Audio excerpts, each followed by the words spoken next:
Hi friends, Kubi ಕಿಚನ್ಗೆ ಸ್ವಾಗತ.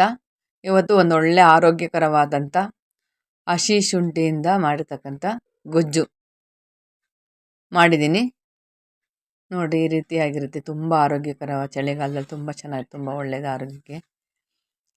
ಇದನ್ನು ಯಾವ ರೀತಿ ಮಾಡೋದನ್ನು ನೋಡೋಣ ಬನ್ನಿ. ಏನೇನು ಇಂಗ್ರೀಡಿಯೆಂಟ್ಸ್ ಬೇಕು ಅಂತ ನೋಡೋಣ ಬನ್ನಿ. ಹಸಿ ಶುಂಠಿ 100 ಗ್ರಾಮ್ ಹಸಿ ಶುಂಠಿ ತಗೊಂಡು ಕ್ಲೀನ್ ಮಾಡಿಕೊಂಡು ಈ ರೀತಿಯಾಗಿ ತುರಿದು ಇಟ್ಕೊಂಡಿದ್ದೀನಿ. ಇದಕ್ಕೆ 1 ಸ್ಪೂನಷ್ಟು ಜೀರಿಗೆ, 1 ಸ್ಪೂನಷ್ಟು ಇಂಗು, ಸ್ವಲ್ಪ ಕರಿಬೇವಿನ ಸೊಪ್ಪು, ಒಂದೆರಡು ಒಣಮೆಣ್ಸಿನ್ಕಾಯಿ ಈ ರೀತಿಯಾಗಿ ಚಿಕ್ಕ ಚಿಕ್ಕದಾಗಿ ಕಟ್ ಮಾಡ್ಕೊಂಡಿದ್ದೀನಿ.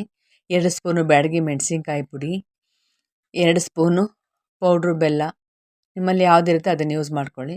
ರುಚಿಗೆ ತಕ್ಕಷ್ಟು ಉಪ್ಪು, 1 ಬೌಲಷ್ಟು ಹುಣಸೆಹಣ್ಣೆ ರಸ. ಹುಣಸೆಹಣ್ಣನ್ನ ಈ ರೀತಿಯಾಗಿ ಮಾಡಿಟ್ಕೊಂಡಿದ್ದೀನಿ ಕ್ಲೀನ್ ಮಾಡಿ.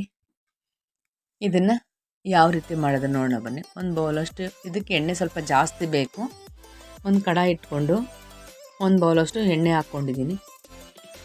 ಎಣ್ಣೆ ಸ್ವಲ್ಪ ಜಾಸ್ತಿ ಬೇಕು ಇದಕ್ಕೆ. ಈಗ ಸಾಸಿವೆ ಹಾಕ್ಕೊಳ್ಳೋಣ.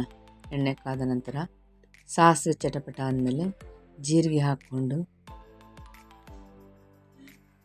ಆಮೇಲೆ ಒಣಮೆಣ್ಸಿನ್ಕಾಯಿ ಹಾಕ್ಕೊಳ್ಳೋಣ, ಕರಿಬೇವಿನ ಸೊಪ್ಪು ಹಾಕ್ಕೊಳ್ಳೋಣ. ಆಮೇಲೆ ಇದನ್ನೆಲ್ಲ ಕ್ಲೀನಾಗಿ ಮಿಕ್ಸ್ ಮಾಡಿ ಶುಂಠಿ ಹಾಕ್ಕೊಂಡು ತುರಿದಿರ್ತಕ್ಕಂಥ ಶುಂಠಿ ನೋಡಿ ಈ ರೀತಿಯಾಗಿದೆ. ಇದನ್ನು ಕ್ಲೀನಾಗಿ ಒಂದು 5 ನಿಮಿಷ ಚೆನ್ನಾಗಿ ಮಿಕ್ಸ್ ಮಾಡಬೇಕು. ಎಣ್ಣೆಯಲ್ಲಿ ಚೆನ್ನಾಗಿ ಮಿಕ್ಸ್ ಆಗಬೇಕು. ಇದು ಸ್ವಲ್ಪ ದಿವಸ ಇಟ್ಟರು ಹಾಳಾಗಲ್ಲ. ಒಂದು ಗಾಜಿನ ಬಾಟ್ಲಲ್ಲಿ ಹಾಕಿಟ್ಕೊಂಡ್ರೆ ಉಪ್ಪಿನಕಾಯಿ ಥರ ಇರುತ್ತೆ, ಹಾಳಾಗಲ್ಲ, ಕೆಡಲ್ಲ. ನೀಟಾಗಿ ಎಣ್ಣೆಯಲ್ಲಿ ಈ ರೀತಿಯಾಗಿ ಮಿಕ್ಸ್ ಮಾಡಬೇಕು. ಇದಕ್ಕೆ ಆಮೇಲೆ ಅರಿಶಿನ ಪುಡಿ ಹಾಕ್ಕೋಬೇಕು 1 ಟೀ ಸ್ಪೂನಷ್ಟು. ಆಮೇಲೆ 2 ಸ್ಪೂನ್ ಖಾರ ಪುಡಿ ಹಾಕ್ಕೊಂಡು ಮಿಕ್ಸ್ ಮಾಡ್ಕೋಬೇಕು ಕ್ಲೀನಾಗಿ. ಇದನ್ನೆಲ್ಲ ನೀಟಾಗಿ ಮಿಕ್ಸ್ ಆಗಂಗೆ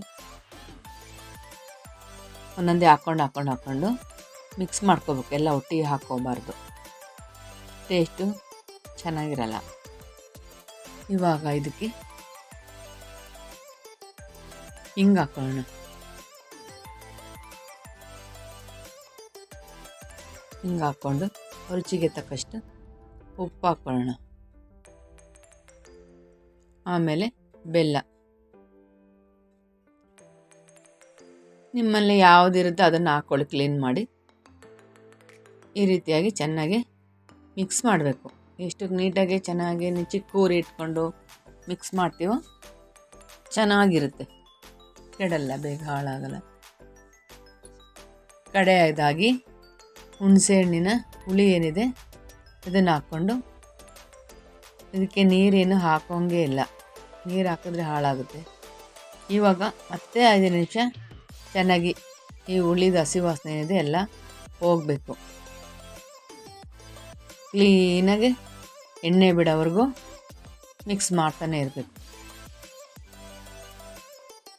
ರೊಟ್ಟಿ ಚಪಾತಿ ಎಲ್ಲ ತಿನ್ಬೋದು, ಮಕ್ಕಳು ತಿನ್ಬೋದು, ದೊಡ್ಡವರು ತಿನ್ಬೋದು, ಎಲ್ಲರೂ ತಿನ್ಬೋದು. ತುಂಬ ಸೈಡ್ ಡಿಶ್ ಆಗಿ ಯೂಸ್ ಮಾಡ್ಬೋದು, ತುಂಬ ಚೆನ್ನಾಗಿರುತ್ತೆ ನೋಡಿ. ಈ ರೀತಿ ಆಗಿದೆ, ತುಂಬ ಟೇಸ್ಟಿ, ತುಂಬ ರುಚಿಯಾಗಿರುತ್ತೆ.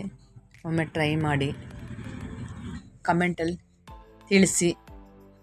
ಈ ವಿಡಿಯೋ ಇಷ್ಟ ಆಗಿದ್ದರೆ ಲೈಕ್ ಮಾಡಿ, ಶೇರ್ ಮಾಡಿ, ಸಬ್ಸ್ಕ್ರೈಬ್ ಆಗೋದು ದಯವಿಟ್ಟು ಮರಿಲೇಬೇಡಿ.